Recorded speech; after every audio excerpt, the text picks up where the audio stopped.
नमोऽस्त्वनन्ताय सहस्रमूर्तये सहस्रपादाक्षिशिरोरुबाहवे सहस्रनाम्ने पुरुषाय शाश्वते सहस्रकोटियुगधारिणे नमः।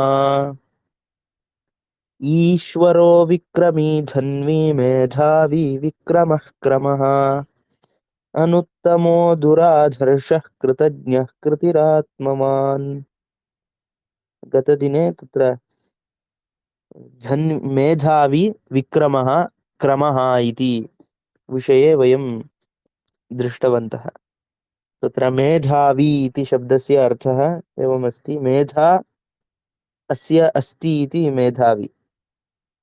मेधा इत्युक्ते बहुग्रन्थधारणसामर्थ्यं मेधा, अथवा मेधा नाम तत्र धारणावती बुद्धिः मेधा इति वयं दृष्टवन्तः।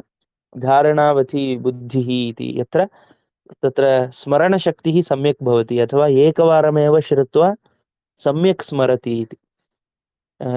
प्रथमवारमेव सम्यक् धारणं करोति, तर्हि तत् कथं वर्धते?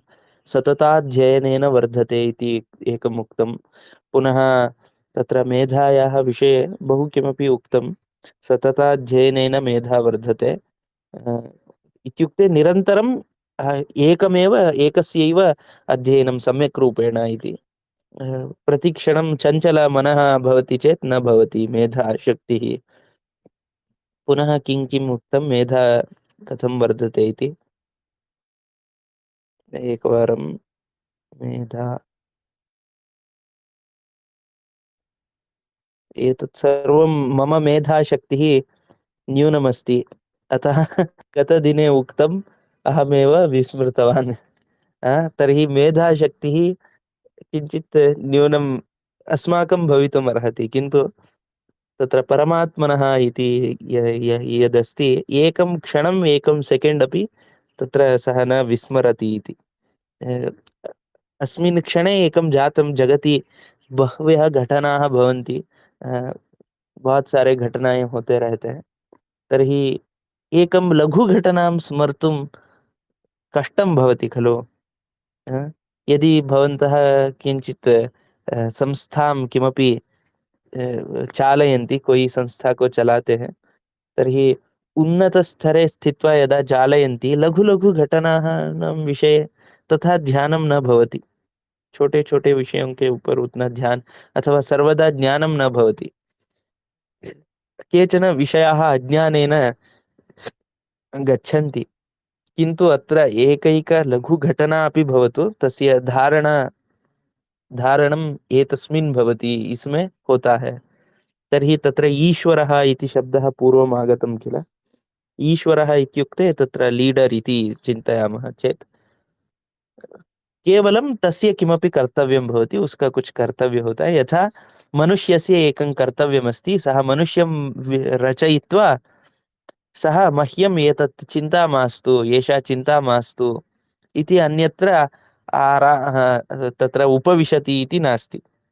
इत्युक्ते यथा बास् कार्यं कारयति, अधुना किमपि कार्यम् अवशिष्टमस्ति, तर्हि तदर्थं नूतन जनं स्वीकुर्वन्ति, न्यू नए लोगों को हायर करते हैं, हायरिंग नूतन जनान् तत्र किमपि जाब् कार्यं प्रयच्छति, अनन्तरं एषः सुखेन उपविशति, एषः अन्यत् किमपि चिन्तयति। ये छोटे छोटे विषयों को चिंतन नहीं करता है, अन्यद् विषयं चिन्तयति इति बास् इति विषये वदामः। किन्तु परमात्मनः विषये तु एवं नास्ति इति। सः तु ईश्वरः अस्ति, परमेश्वरः अस्ति, परमपिता अस्ति, किन्तु तस्य सर्वेषां तत्र लघु लघु विषयाणामपि तत्र किमपि जायते चेत् अग्रिमक्षणे विस्मरणम् इति नास्ति, तस्य फलमपि आगच्छति एव। तत्र कर्मफलदाता इति अस्ति खलु, विधाता इति। यदि एषः मेधावी नास्ति, मेधावी ही नहीं है, तो वो विधाता कैसे बन सकता है? विधाता कथं भवितुमर्हति? यदि मेधावी इति परमशक्तिः यदि नास्ति, तर्हि पूर्वतनकर्मणः फलम् अग्रे कथं लभ्यते सर्वत्र? इत्युक्ते तत्र मेधावी इति एवं नाम दत्तं। तर्हि ईश्वरः इत्यनेन अस्माकम् एका कल्पना भवति, एक कल्पना होता है ईश्वरशब्देन लीडर् इति। तर्हि वयं यथा लीडर्स् पश्यामः तथैव परमात्मा वा इति चिन्तनम् आगच्छति। तर्हि एतत् सर्वं दृष्ट्वा अतः स्तुवन्नाम सहस्रेण पुरुषः सततोत्थितः इति उक्तं। सहस्रनामस्तवनं किमर्थम्? एक नाम से ज्ञानार्थम। एक नाम का ज्ञान के लिए हजारों नाम का कीर्तन है। एवं अस्ति। अस्तु। मेधावी विषये पूर्वे गरुडस्य विषयः अपि आगतः खलु। पुनः विक्रमः इति विषये गरुडः गरुडे क्रमणं करोति तत्र विना क्रमति इति। विना इत्युक्ते गरुडेन इति तृतीया विभक्ति। वी से क्रमण करता है इसलिए विक्रमः इति। तर्हि गरुडस्य विषये किमपि गरुडशब्दस्य अर्थः किमपि अस्ति वा? गरुड किमर्थम् एषः जानाति वा? श्रीराम महोदयः जानाति वा? गरुडगमनं वि इति किमर्थम्? पदस्य पक्षी इत्यर्थः। ओ पक्षी इति। क्षम्यतां, विक्रम इत्युक्ते भवान् किं विभक्ति किम् उक्तवान् न ज्ञातवती। विना क्रमः इत्युक्ते गरुडेन क्रमणं करोति, गच्छति इति विक्रमः, गरुड से चलता है। एवमपि एकः अर्थः अस्ति, विशेषेण क्रमणं भवति इत्यपि। अत्र विराटनगरे रम्ये कीचकादुपकीचकम् अस्मिन् क्रियापदं वक्तुः हैमं दास्यामि कङ्कणम् इति कश्चित् राजा अवदत्। विराटनगरे रम्ये कीचकादुपकीचकम् इति उक्त्वा अस्मिन् क्रियापदं वक्तव्यम् इति।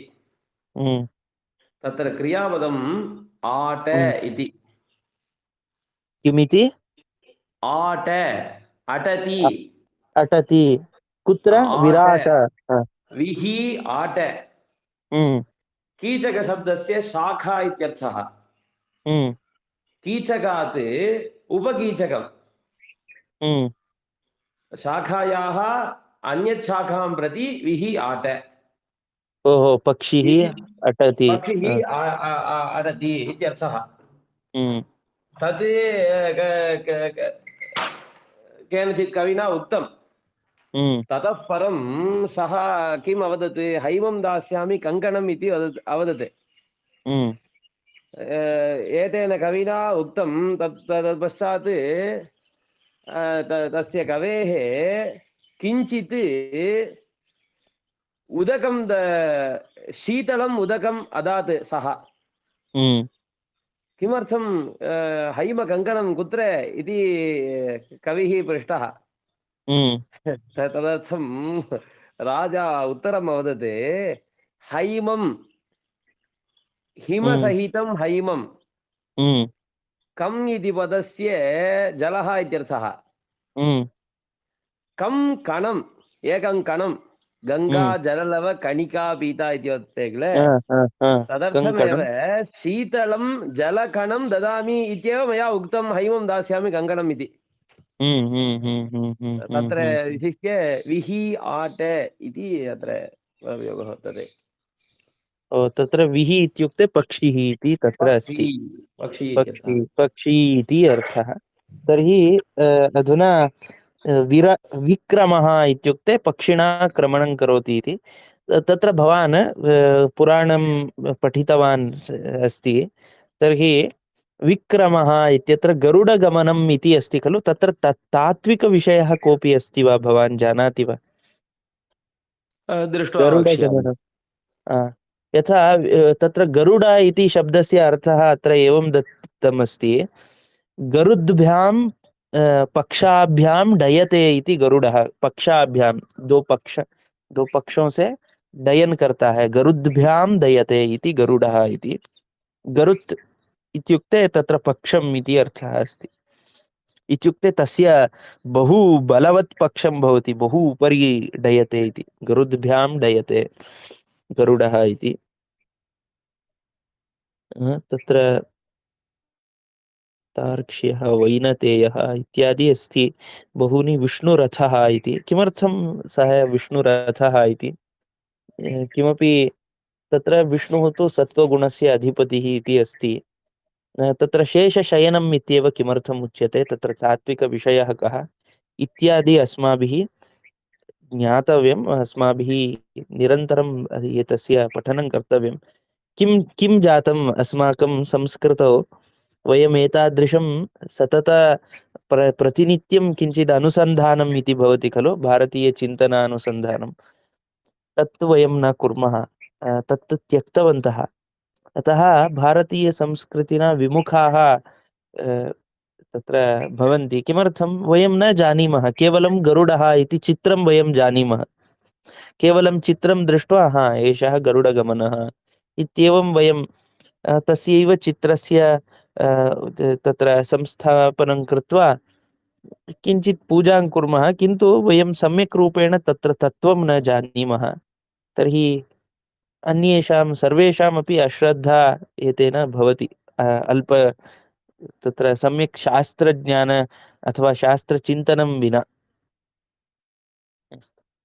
अधुना अनुत्तमो दुराधर्षः कृतज्ञः कृतिः आत्मवान् इति तत्र अग्रिमनामानि द्रष्टव्यानि। पुनः क्रमः इत्युक्ते तत्र क्रमणात्वा क्रमः, सर्वत्र क्रमणं करोति, सब जगह वो क्रमण करता है। पुनः क्रमहेतुत्वात् वा क्रमः, क्रमहेतुत्वात् अथवा सर्वं जगत् चलति, जगत् क्रमते, तस्य कारणम् अस्ति इति कारणाद् वा क्रमः इत्येवं दृष्टम्। अस्तु, एतद्विषये इतोपि चिन्तनं कुर्मः। अधुना अग्रे अनुत्तमः इति नाम। अनुत्तमः इति नाम 80तमः नाम, 80th नेम्। अनुत्तमः, न उत्तमः अनुत्तमः इति वा? अनुत्तमः इति शब्दस्य कः अर्थः? एकवारं तत्र भाष्ये किमस्ति इति पश्यामः।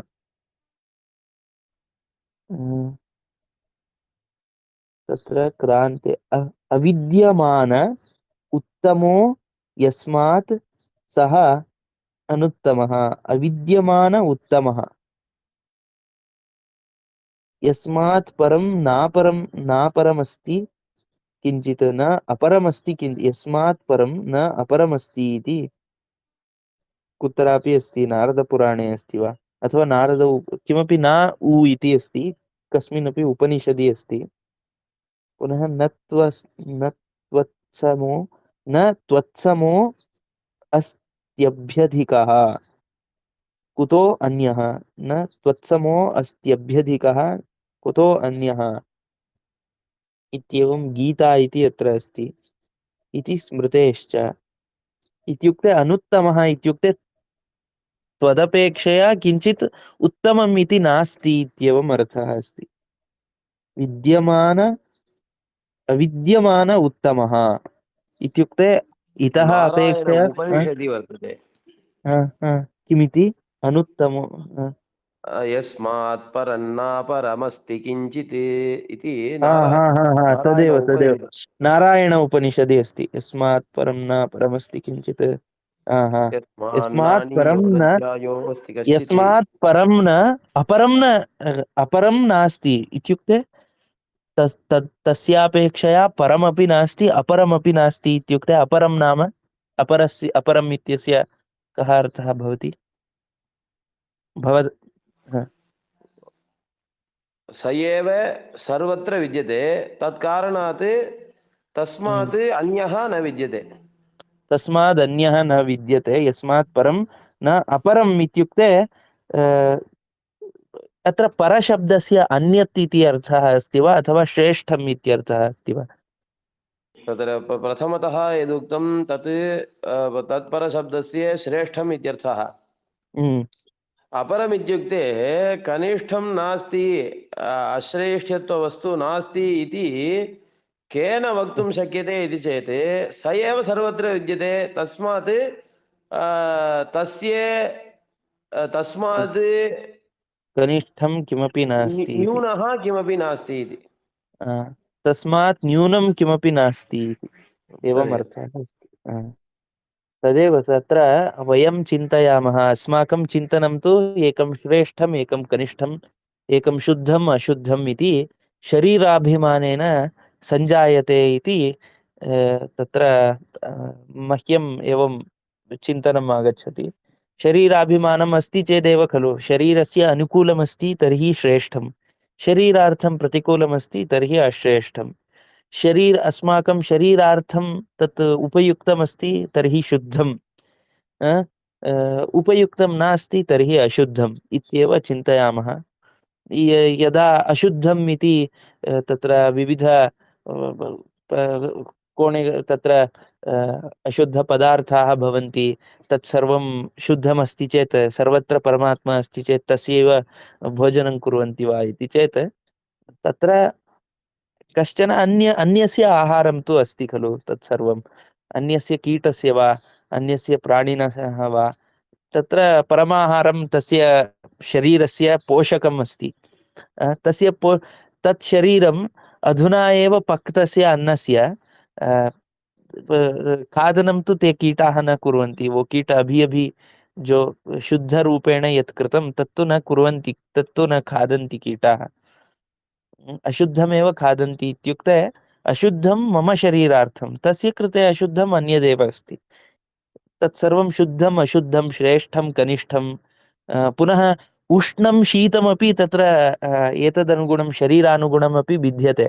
यथा कस्यचन चर्म बहु तत्र स्थूलः अस्ति, स्थूलः चर्मः अस्ति चेत् तस्य कृते अति उष्णः किञ्चित् न्यून उष्णः भवति, न्यूनम् उष्णम् इति भासते, अथवा अति शीतलम् अपि न्यूनं शीतलम् इति भासते। किन्तु यस्य चर्म बहु किं कृशः अस्ति, तादृशः चर्मः तत्र अत्युष्णम् अतिशीतम् इति तेषां कृते भासते। तर्हि एतत्तु तत्र भेदः, उष्णशीतेऽपि शरीरानुगुणं भिन्नानुभवः भवति। तथैव एतत् विपरीतं ज्ञानमस्ति। एतत् शरीराभिमानानुगुणं सुखं दुःखं परम् अपरम् इत्यादि भवति। अतः यस्मात् परं न परमस्ति किञ्चित्, अग्रे यस्मान्नानि यो न ज्यायोऽस्ति कश्चित्, यो न ज्यायोऽस्ति कश्चित्, तदपेक्षया ज्यायः श्रेष्ठः न कश्चिद् वर्तते इति तत्र अस्ति नारायण उपनिषदि। इति श्रुतेः श्रुतिवचनं, वेदवचनं। वेदम् इत्युक्ते ज्ञानम् इत्येव। तत्र वेदम् इत्युक्ते केवलं तत्र एकः ग्रन्थः कश्चन रचितवान्, केनचित् रचितमस्ति, अथवा मौखिकरूपेण समागतमस्ति, तत्र मानवस्य इण्टर्प्रिटेशन् इति वदन्ति खलु, तत्सर्वम् अस्ति इति केचन वदन्ति। किन्तु वेदशब्दः किम् उच्यते? वेदशब्दः ज्ञानम् इत्येव उच्यते इति सर्वदा स्मर्तव्यम्। पुनः तत्र अस्माभिः चिन्तनीयम्, अस्माकं कृते तु सर्वं ज्ञानमस्ति, तत्र कन्क्लूजन् किमपि न लभ्यते खलु। किमपि पठामः, वेदं पठामः, वेदपङ्क्तीन् पठामः, तस्य भाष्यं पठामः, अवगमनं न भवति खलु इति चेत् अस्माकम् अध्ययनक्रमः सम्यक् नास्ति इति अस्माभिः चिन्तनीयम्। तत्र वेदः तत्र वृथा, वेदः एव असत्यः इति यदि चिन्तयामः तर्हि अस्माकं कृते नष्टं भवति इति एव केवलं। वेदस्य किमपि नष्टं नास्ति, अस्माकं कृते नष्टं भवति इति अस्ति। अस्तु, इति स्मृतेश्च किमिति न त्वत्समो अस्त्यभ्यधिकः, त्वत्समो अस्ति अभ्यधिकः, तुम्हारे समान कोई और अधिक कोई है ऐसा नहीं है। कुतो अन्यः, कुतो अन्यः, अन्यः कः एव एतादृशः अस्ति इति, तदेव न तस्य प्रतिमा अस्ति इति शब्दस्य अर्थः। उसका प्रतिमा नहीं है। प्रतिमा इति शब्दस्य तादृशमेव अन्यत् रचना इति, वैसे ही अन्य रचना कोई कुछ भी नहीं है। तत्र प्रतिमा इत्यस्य मूर्तिः इति शब्द, मूर्तिः इति अर्थः नास्ति। प्रतिमा इति शब्दस्य अर्थः प्रतिमा इत्युक्ते एतादृशमेव अन्यद्रूपं नास्ति इति। उत्तमम्, एषः उत्तमः तथैव एषोऽपि उत्तमः इति अन्यत् नास्ति, अन्यप्रतिमा नास्ति इति। तत्र एवं प्रसिद्धं कुर्वन्ति, न तस्य प्रतिमा अस्ति इत्युक्ते तस्य मूर्तिः नास्ति इत्येवम् अपि तत्र न उच्यते। अस्तु। तत्र कुतोऽन्यः इति वर्तते किल, तत्र तु स्वारस्यं वर्तते। त्वत्समः न अस्ति, कुतः अन्यः अभ्यधिकः? त्वत्समः केवलं त्वत्समोऽपि नास्ति, कुतः अभ्यधिकः इति। कुतो अन्यः इत्युक्ते कुतः इतोपि तत्समः एव नास्ति, तर्हि इतोपि अधिकः कथं भवितुमर्हति इति। कथं भवितुमर्हति इति। कुतो अन्यः इत्येवं तत्र अस्ति। एतत् गीता इति अस्ति। कस्य गीता? गीता इत्युक्ते का गीता अस्ति एषा? किम्? अत्र भगवद्गीतायां तु नास्ति खलु? आं भगवद्गीतायामपि अस्ति 11 प्रायः भवान् अर्जुन वदति खलु ओहो, भवान् समः अस्ति अस्ति। अपि नास्ति तर्हि उत्तमतो कथं भवितुमर्हति। आमामां सत्यं सत्यं। तत्र भगवद्गीतायां 11 अध्याये एकवारं पश्यामः। मम चिन्तनम् एतत् अहं भगवद्गीतायाः पङ्क्ति तत्र इति स्मरणे नागतं सम्यक् रूपेण। अस्तु, एकवारं तत्र श्लोकः 43 इति अस्ति 11 अध्याये। तत्र एकवारं वक्तुं शक्यते वा पूर्णः श्लोकः? आम् अहं प्रयासं कुर्मः। चष्मा न अत्र ओ नास्ति। 43 श्लोकसङ्ख्या अस्ति, अहमेव पश्यामि।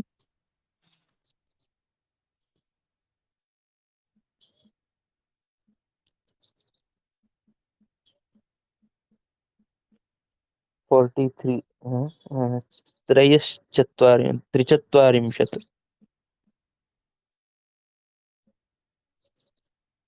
अधुना लब्धम्। पितासि लोकस्य चराचरस्य त्वमस्य पूज्यश्च गुरुर्गरीयान् न त्वत्समोऽस्त्यभ्यधिकः कुतोऽन्यो लोकत्रयेऽप्यप्रतिमप्रभावः। लोकत्रये अपि अप्रतिमप्रभावः। अप्रतिमप्रभावः इत्युक्ते प्रतिमप्रभावः इत्युक्ते तादृशः प्रभावः अन्यत् नास्ति इति। अप्रतिमप्रभावः प्रभाव इति सम्बोधनमेव तत्र। प्रभाव प्रभाव इति। भवानेव प्रभाव। विश्वरूपदर्शनात् परम् एषः कृष्णं प्रति स्तोत्रं करोति। तदेव तादृशसन्दर्भः अस्ति। ततः पूर्वतनश्लोकः तस्मात् प्रणम्य प्रणिधाय कायं प्रसादये त्वामहमीशमीढ्यं पितेव पुत्रस्य सखेव सख्युः प्रियः प्रियार्हसि देव सोढुम्। एतत् सोढुं तत्र सखेति मत्वा प्रसभं यदुक्तं हे कृष्ण हे यादव हे सखेति अजानता महिमानं तवेदं मया प्रमादात् प्रणयेन वापि यच्च अवहासार्थम् असत्कृतोऽसि विहारशय्यासनभोजनेषु एकोऽथवाप्यच्युत तत्समक्षं तत्क्षामये त्वामहमीशमीढ्यम् अहम् अप्रमेयम् इत्येवम् अस्ति। अस्तु, तत्र तु एवं तत्र किमस्ति, तदपेक्षया अन्यत् नास्ति, अन्यत् अनुत्तमः इति शब्दस्य एवम् अर्थः अस्ति। अनुत्तमः इत्युक्ते तदपेक्षया उत्तमम् अन्यत् नास्ति इति अनुत्तमः इति आगतम्। पुनः दुराधर्षः इति अग्रिमं नाम। दुराधर्षः इति शब्दस्य दैत्यादिभिः धर्षयितुं न शक्यते इति दुराधर्षः। दैत्याभिः धर्षयितुं, धर्षणम् इति शब्दस्य कः अर्थः? धर्षणम् इति क्रियापदस्य धर्षयति इत्युक्ते नाश इत्युक्ते धर्षणं नाम दबाना इति वदन्ति खलु। यस्य दर्शनं दैत्यैः अपि भवितुं नार्हति इति दुराधर्षः। हसनं परिहासं परिहासं दर्शनं नाम परिहासम् इति वा? परिहासं तरणम् इत्यपि भावितुं शक्यते। किमिति? तरणम् इत्यपि तरणम् इत्यपि अस्ति। आम्। इत्युक्ते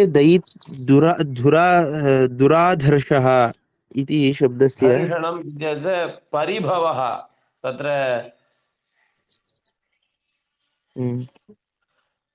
दर्शनम् इत्युक्ते परिभवः इत्युक्ते तत्र पराजयः इति वा? पराजयः तदेव परिभवः इत्युक्ते पराजयः। अस्तु। तत्र दुराधर्षणम् इत्युक्ते दुरा इति किमर्थमस्ति? यथा दुर्दर्शनम् इति किमर्थं नास्ति? तदेव तत्र तत्र विद्यते। किमपि व्याकरणस्य अंशः अस्ति वा? किञ्चित् वक्ष्यामि। यथा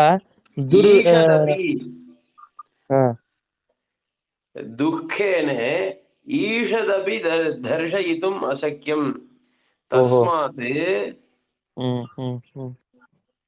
दुराधर्षणम् इति पदप्रयोगः तत्र दुरापि कष्टेन अपि दर्शयितुं न शक्यते इति। तत्र अन्यो विद्यते आधर्षणम् इत्यपि एकः विद्यते। तत्र दुष्टान् राक्षसान् आधर्षति इत्यपि दुराधर्षः इत्यर्थः। आधर्षति इत्युक्ते तत्र पराजयस्य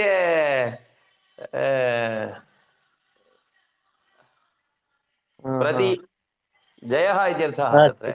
अस्तु अस्तु आधर्षयति पराजयं करोति इति। पराजयं करोति इत्येतत्। दुराधर्षः इति। दुष्टान् आधर्षति आधर्षति इति दुराधर्षः इत्यपि वक्तुं शक्यते। सम्यक् अस्ति। तर्हि दुष्टान् आधर्षति इति चेत् दुष्टान् किमर्थं सृजति? दुष्टानाम् अस्तित्वम् अधुना एव पूर्वम् उक्तम् अनुत्तमः नास्ति एतस्मात् उत्तमः नास्ति इति। अस्तु तत्रैव उक्तं तस्मात् परन्न परमस्ति किञ्चित् इति अपरमपि नास्ति। तर्हि राक्षसाः के सन्ति? दुराधर्षः इत्युक्ते तत्र एवमपि प्रश्नः भवितुम् अर्हति। इत्युक्ते तत्र राक्षसः इति किं वक्तव्यं? तत्र एका क्रीडा अस्ति। वयं तत्र मोबैल् गेम् इति विषये वयं तत्र चिन्तितवन्तः खलु। तादृशमेव तत्र जगति नवरसाः तत्र नवरसात्मकसृष्टिं वयम् इच्छामः। एकं क्षणम् अत्र गौः तत्र सस्यं खादन्ति तत्र अन्यत्र प्रेषयामि। मम ध्यानं तत्र गच्छति अस्ति। किमर्थम् इत्युक्ते सस्यानि आरोपितवन्तः तत् सर्वं नष्टं भवति। अन्यत्र प्रेषयामि। एवम् अस्तु अस्तु अधुना भवतु। बहवः तत्र गावः सन्ति तत्र बहिः प्रेषणीयम् अस्ति। अहम् अत्र समापयामि वा? श्वः एतद्विषये चिन्तयामः। अस्तु अस्तु नमस्कारः। नमस्कारः। नमस्तु। कायेन वाचा मनसेन्द्रियैर्वा बुद्ध्यात्मना वा प्रकृते स्वभावात् करोमि यद्यत् सकलं परस्मै नारायणायेति समर्पयामि। श्रीकृष्णार्पणमस्तु। धन्यवादः।